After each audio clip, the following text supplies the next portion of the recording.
Exactly 2 minutes ago, Senator Mitch McConnell did something that drained all the color from Kash Patel's face.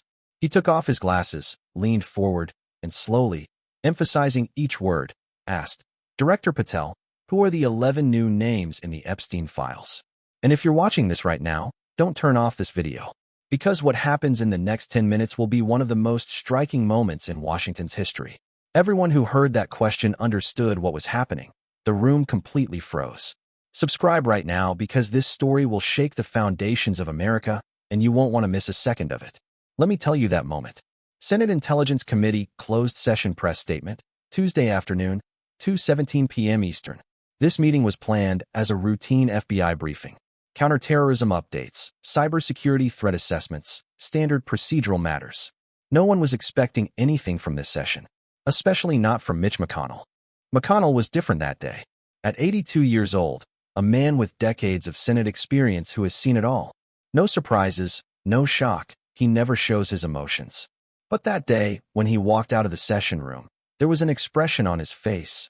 Anger, disappointment, disgust, maybe all of them. Patel was self-assured. You know that walk, shoulders back, navy suit, a slight smile on his face, with the confidence of having survived hundreds of hostile sessions and expecting to survive hundreds more. 2 lawyers beside him, 4 senior aides behind him. The folder is ready, the speech notes are in place, and the defense statements for every question are, as always, prepared.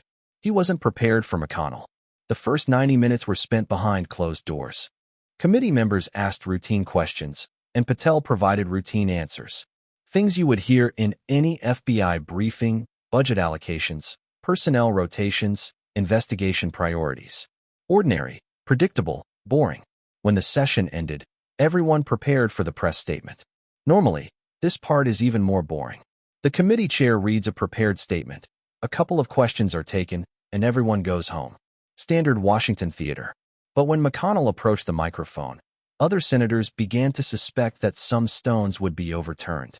From his gait, from the clenching of his jaw, that look in his eyes. Today, McConnell said, his voice sharper than ever, "We asked FBI Director Kash Patel about the Epstein investigation files."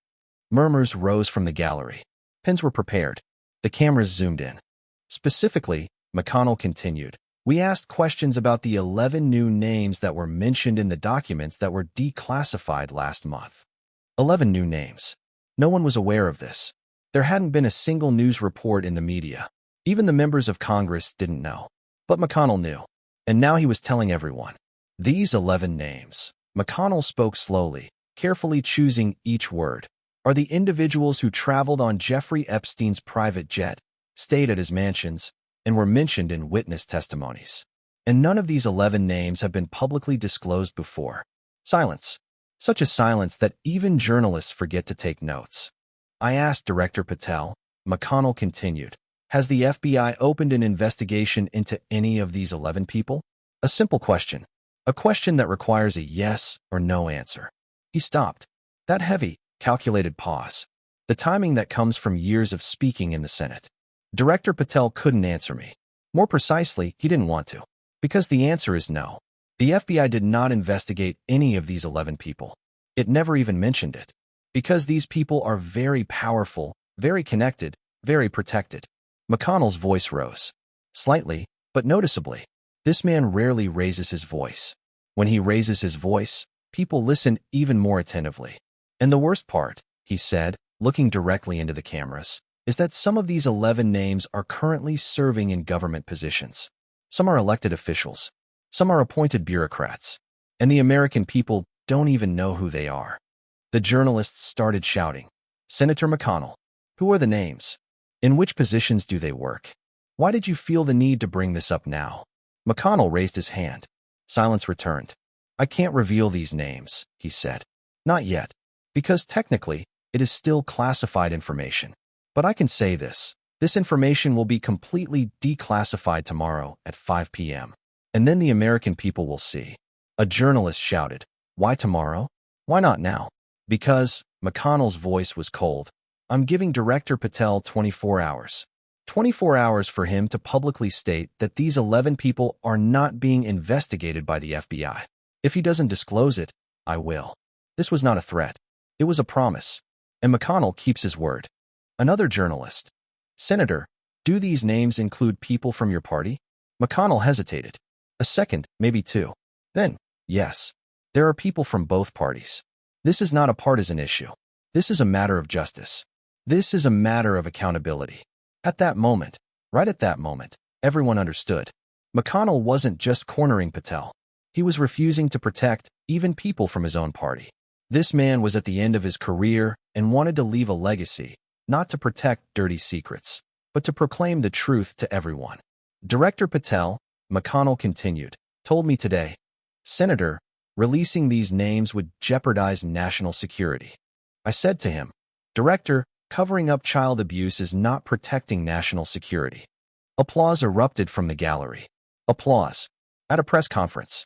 Journalists do not applaud. They remain neutral, they report. But the moment was so powerful that even professionalism fell victim to emotions.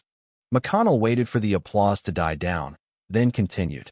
This committee, in a bipartisan manner, demanded Director Patel explain these 11 names. Explain why they weren't investigated. And if they have committed a crime, investigate them now. He paused for a moment. Director Patel rejected it. He flatly denied it. He said, ongoing investigative priorities. He said, resource constraints. Established protocols, he said. But the truth is, he said, these people are untouchable, and I will not touch them. McConnell took out a piece of paper. A single page, FBI letterhead. This, he said, lifting the paper, is the FBI's own classification rules. Page 3, paragraph 7. Information cannot be classified to avoid embarrassing public officials. That's exactly what Director Patel is doing. Classification to avoid shame. Avoiding justice through secrecy. He lowered the paper. Tomorrow at 5 p.m., McConnell said, these 11 names will be made public. The American people will see. The media will investigate. And justice, perhaps, finally, will be served. A journalist asked, Senator, do you want Director Patel to resign? McConnell's response was immediate. I think Director Patel knows what he should do. If there is still a conscience, he should listen to it. Another question, what does the president think about this? I don't know what the president thinks, McConnell replied. But tomorrow he will find out. Everyone will find out. The press conference continued technically from this point on. More questions, more answers. But none of them were as important as those first 5 minutes. Because McConnell had dropped the bomb, and now everyone was waiting for the countdown. If this story shocked you, if you want to know what will happen tomorrow, hit the like button right now. This video should reach as many people as possible. Like the video, leave a comment. In 24 hours, these 11 names will be revealed, and everyone needs to know. Patel issued a statement 45 minutes after that press conference. On the FBI's official website, there is a statement written in formal language and approved by their lawyers. The FBI is handling all documents related to the Epstein investigation in accordance with appropriate procedures. Classification decisions are made based on national security and witness protection criteria. The FBI does not protect or target any individual based on their position. Standard, sterile, saying nothing. But he wasn't answering the question McConnell asked. Who are these 11 people? The media went wild. CNN, Fox News, MSNBC, all of them aired breaking news segments. McConnell announced that there are 11 new names in the Epstein files that no one has heard before. The FBI director did not answer the questions. The names will be announced within 24 hours. Social media exploded. Hashtag Epstein11 trended on Twitter. Everyone was guessing, speculating. But nobody knew. No one else knew except for McConnell. That night, at 11:47 p.m., a memo was leaked from McConnell's office. Whether it was intentional or accidental, no one knows. But the memo was very clear. 6 out of 11 names are active government officials. 3 are members of the Senate or House of Representatives. 2 are federal judges. This information will be declassified within 24 hours. 3 elected officials. 2 federal judges. Panic broke out in Washington. The phone lines were busy. Lobbyists sprang into action. Lawyers held emergency meetings. No comments from the White House. No comment from the Justice Department. Everyone was waiting to see what McConnell would do in 24 hours. But McConnell did one more thing. After midnight, he posted a single tweet from his personal Twitter account. Justice delayed is justice denied. There are 17 hours left. The countdown had begun. The next morning, at 8:30, Patel held an emergency press conference. His face was pale, and there were dark circles under his eyes. He looked like he hadn't slept. Yesterday, he said, his voice tense, Senator McConnell made some claims. I looked into these claims, and I want to clarify. The gallery was silent. Everyone was waiting to see what he would say. The FBI is actively gathering information about certain individuals named in the Epstein investigation files. The names of these individuals are under protection because the investigation is ongoing. A journalist shouted. Which investigation? Since when? Patel hesitated. I can't disclose the details, but because there is no investigation, another journalist shouted. McConnell is right. Chaos. Patel lost control. Questions came one after another. He couldn't answer. His lawyers intervened, and the press conference was cut short. There were 9 hours left. At 2 p.m., the Justice Department inspector made a statement. We are initiating an independent review of FBI Director Patel's classification decisions. There were 6 hours left. At 3:30 p.m., 3 Republican senators issued a joint statement. We support Senator McConnell. We demand transparency. There were 4.5 hours left. At 4:45 p.m., McConnell took to the Senate floor. He had a thick binder in his hand. Red, bound with ribbons, stamped with declassified, public release authorized. Dear colleagues, he said, his voice echoing throughout the Senate chamber, I will be releasing these documents to the public in 15 minutes. But first, I want to read it to you. He opened the folder. Name 1, he said. And he read. The gallery held its breath. Name 2. He read. The senators looked at each other in shock. Name 3. Someone tried to object, but McConnell didn't stop. Name 4. Name 5. Name 6.